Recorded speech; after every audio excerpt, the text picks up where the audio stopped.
Hello all, Hayden here, Marking Contest 2026 coaching module. So laws haven't come out. These are the laws from last year. I don't expect those to change whatsoever. And then you've got obviously your prohibited contact one, which is your push in the back, high tackle, etc. So there's the Marking Contest opening page. 27% of all AFL free kicks are paid as marking contests. So that's 11 marking contest free kicks per game, to put it into some context. What's the best thing that we can do in order to give ourselves the best possible chance of getting accurate decision making? Width always wins. Okay, 25 metres away is probably what we know is the best position. Just side on, short of the contest. And the other important thing is don't watch the mid-zone kicker. Forward observation, because so much goes on forward of the contest, so you've got to be aware of that. The action of the free kick does not have to have an influence on the outcome of the contest for it to be a free kick. So if there's a jumper hold that stretches from the body, pay it despite whether it has an effect on the outcome. So width always wins, side on just short of contest, forward observation so important. Let's have a look at two really good examples here. These will come up in screenshots. What you'll see, width is win, so that looks like about 20. We get to 25, just short of the contest, okay? So that's a really good example. Let's go to another example from the AFL. Same thing. That's where the contest occurs between the two players, about 25 metres away, just short of the contest. Absolutely fantastic positioning. Width always wins, side on just short of contest, forward observation, so important. When the law refers to incidental contact, what does it mean? So incidental contact in a marking contest will be permitted if the player's sole objective is to contest or spoil a mark. All right, so in order to try and define what incidental contact is, it occurs when the sole objective is to contest or spoil. The contact does not linger and is minor in nature, and the contact does not noticeably affect the opposition player. So that's what we go with when we talk about incidental contact. So let's have a look at a couple of examples here. Okay, so what you can see there is some contact above the shoulder. We're saying that this is incidental. The sole objective of Brisbane was to contest. The contact does not linger and it's minor in nature, and the contact does not noticeably affect the opposition player. So that's an example of what we would consider to be incidental contact. Here's another example. What you see there is contact that just is above the shoulder. Free kick gets paid. We're saying that's play on. Sole objective was to contest. It does not linger and is minor in nature, and it does not noticeably affect the opposition player. Another example. Same thing again. You can see that there's the sole objective was to contest. Doesn't linger. It's minor in nature. It just happens to miss the ball, and the contact does not noticeably affect the opposition player. And the last one that we've got as an example, there's actually no contact here that would be considered illegal anyway, so there's no high or anything. So absolutely that's incidental contact for those three reasons. Let's have a look at the following edits, which is considered legal use of the body. So legal can be categorised by the use of the push or the bump is not considered undue or unreasonable and is in the side of the opposition body. Sorry about that, but is in the side of the opposition body. The player who initiates the contest is in a position to mark, that is under the drop of the ball. All right, so let's have a look at a couple of these examples. So you can see side on position. So a push occurs to the side on, player in drop of the ball.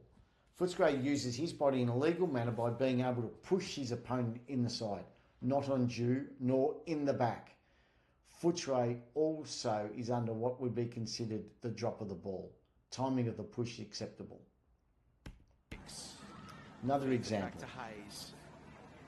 So side, it's a side bump. Right? Side, it's not in the back. Collingwood uses his body in a legal manner by being able to push or bump his opponent in the side. Not undue, nor in the back. Collingwood also under what would be considered under the drop of the ball. Timing of the push acceptable. Play on. Another example. Let's go to the AFL for this one. You can see there that that's not in the back. It's getting close, but it's not. It's to the side.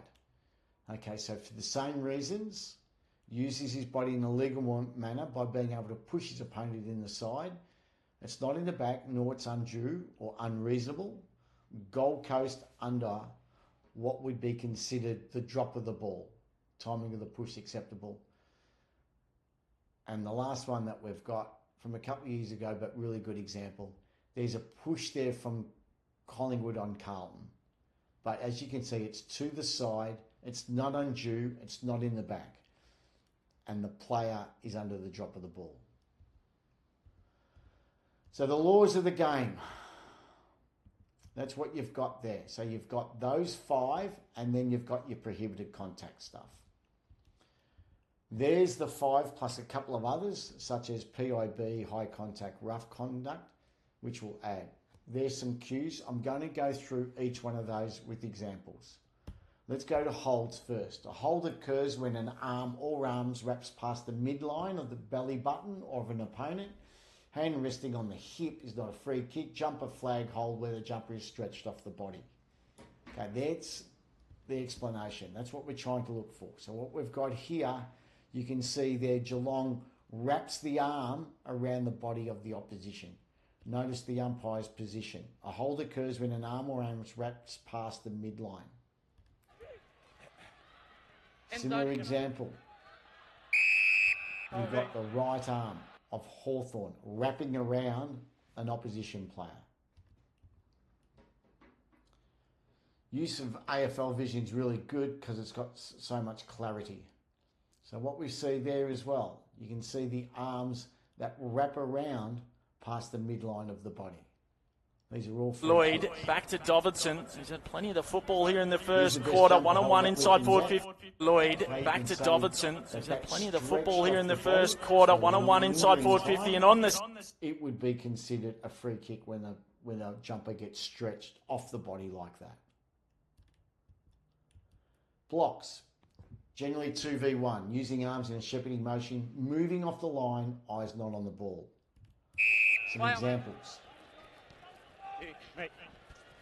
Okay, 44 of Gisborne. Block, Essendon. Moves off the line, cues of eyes on opposition player, and then blocks from opposition from contesting. So eyes off the ball, it's only a cue, moves off the line, it's only a cue, blocks the opponent, is the free.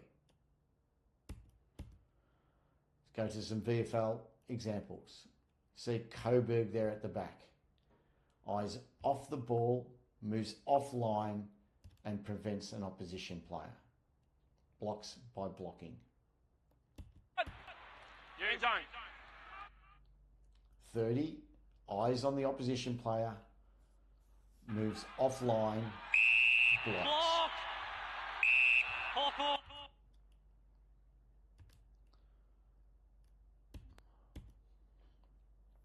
Interesting one here, looking at that particular Williamstown player. We use arms in a shepherding motion, but that's not that one. Comes off the line. You can see that there. Comes off the line, arms come up a bit, but blocks the opposition player. That Williamstown player is entitled to hold, but not come off the line.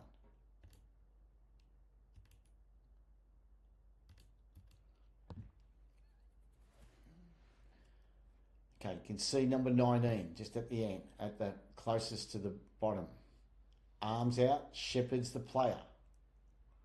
We said before in a cue, arms out are a cue, and that player blocks. Correct free kick. Unduly pushes or bumps, so timing well before contest, contact made with opposition considered unreasonable, unable to contest ball hits ground. So basically it's for these instances. Sort of tornado breeze from the second term, completely gone. So 51 here, sort of tornado breeze from the second term completely gone in this quarter. Now there's a free kick for a block. Archie Manton. If it goes for mark, it might be a different scenario. Okay, you can see the Swans player there. Making contact, not contesting the ball. That would be considered unreasonable or undue bump.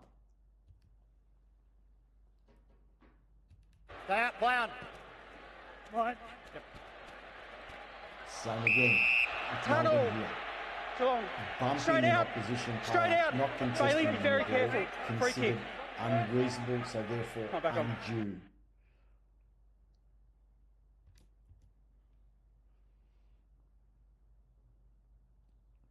We've got Bull Ants there, not contesting the ball.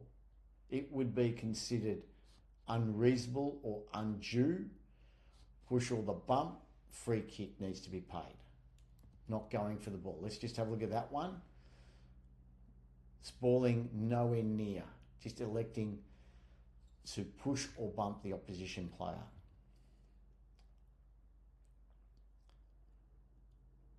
Coburg in this instance, not contesting the ball, electing to push the opposition player while not contesting, it would be considered unreasonable in that particular circumstance.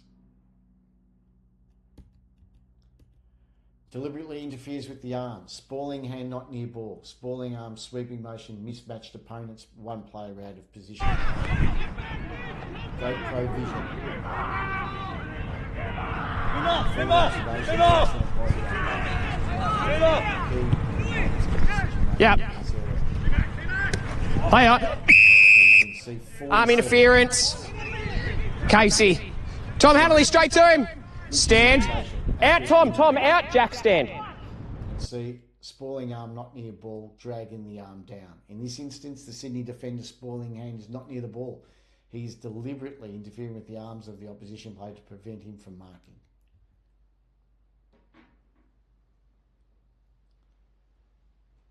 You can see that one there. It's more of an unusual one, but there's a deliberate interfering with the arms to prevent the player from contesting the mark. Stand. Okay. Sume. See the arm being dragged down. Deliberate interference with the arm to prevent the opposition from contesting the mark. Let's have a look at this example.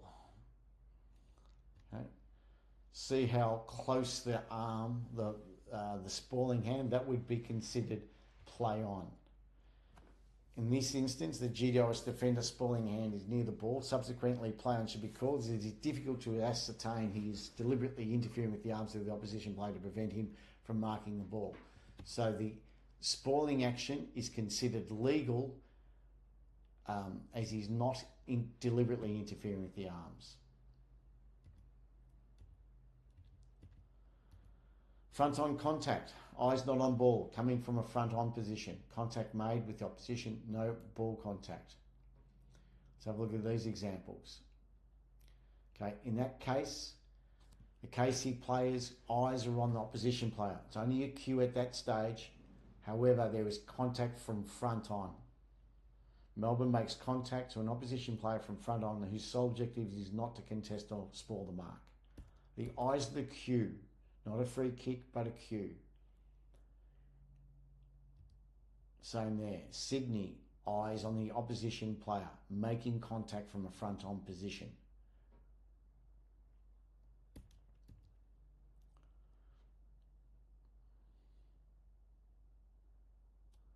Really interesting one.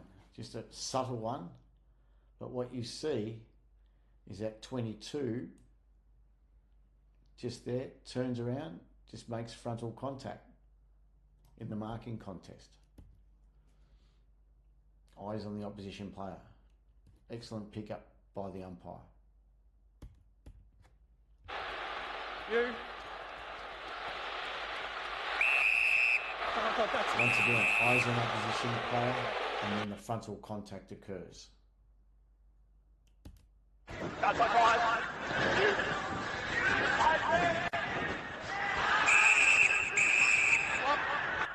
26, this could be like an undue bump or push as well. But it's front on contact. Eyes not on the ball, making frontal contact with an opposition player. Excellent example here of play on.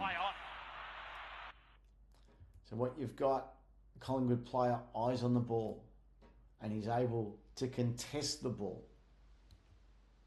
Collingwood makes the ball his sole objective and contests the ball from a front-on position. His eyes remain focused on the ball at all times, and he's able to contest. So good example there of what is allowed from a frontal position. Good work by the player as well as the umpire. Unrealistic attempt, up early, unable to touch ball, uncontrolled leap, must be interference with the opposition. That's important. So what you see there is that the 22 White, Southport, does interfere with an opposition player and leaps early. You can see how the ball goes over their head. All right? So our Southport is up early for the marking contest, interferes with an opponent, and is unable to contest the mark.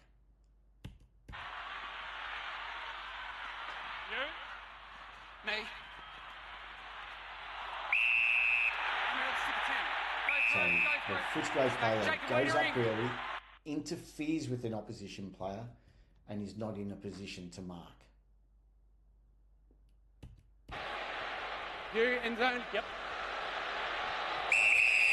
Houston goes up early, interferes with the opposition player, and is not in a position to mark.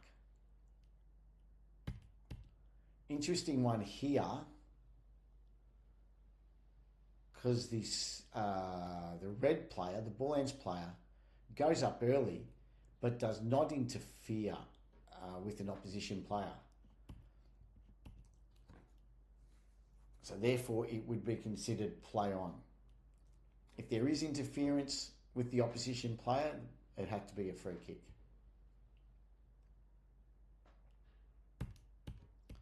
PIB, push with hands, forearm, bump with the body.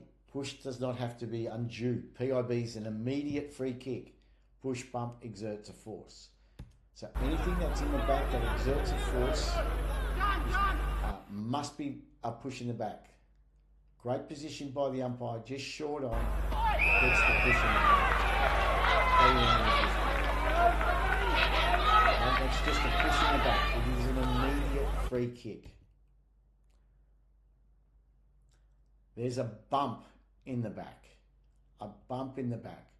Sydney bumps his opposition player in the back, which exerts a force. The push bump does not have to be undue. PIB is an immediate free kick. Hands. That push exerts a force. Push in the back.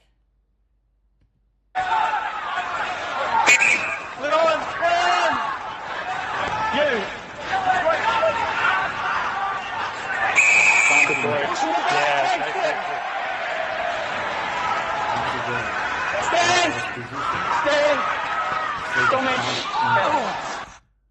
PIB is an immediate free kick. A push in the back. Push in the back. Push in the back. Exerts a force. High contact. Contact not incidental. So we went through incidental previously. On top of the shoulders is included. May have an effect on the opponent. Play on. So what's incidental and what's not? These are free kicks. You can see how that arm that comes across has an effect on the player. This is considered a warranted free kick as the high contact had a noticeable effect on the opposition player. Same here. Has a noticeable effect on the player.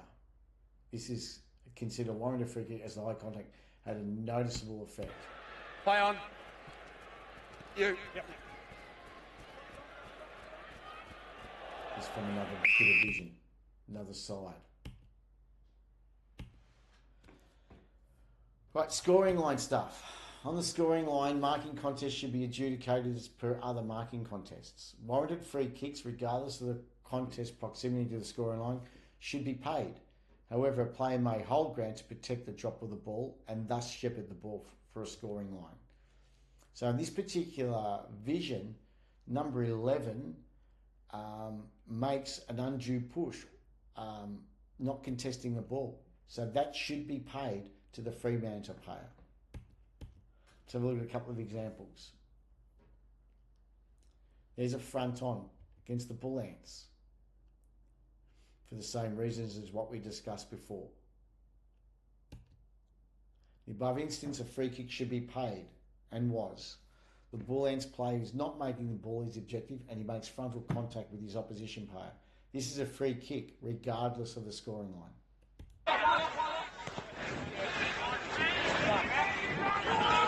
There's a push from Southport. Southport player is not making the ball his objective, and unduly pushes his opposition players contesting the ball. Doesn't contest himself. This is the screenshots. You can just see that player, the Port Adelaide player, is making the opposition his objective and not holding ground if he wanted to shepherd the ball through.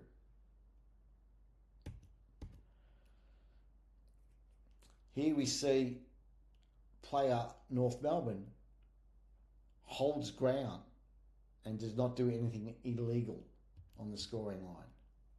Same thing here, holds ground. All clear. So remember, best decision making. Width always wins. Side on just short of contest. Forward observation so important. Do not watch the mid-zone kicker. The action of the free kick does not have to have an influence on the outcome of the contest for it to be a free kick. That ends marking contest module. Any questions? Please contact me. Cheers, guys.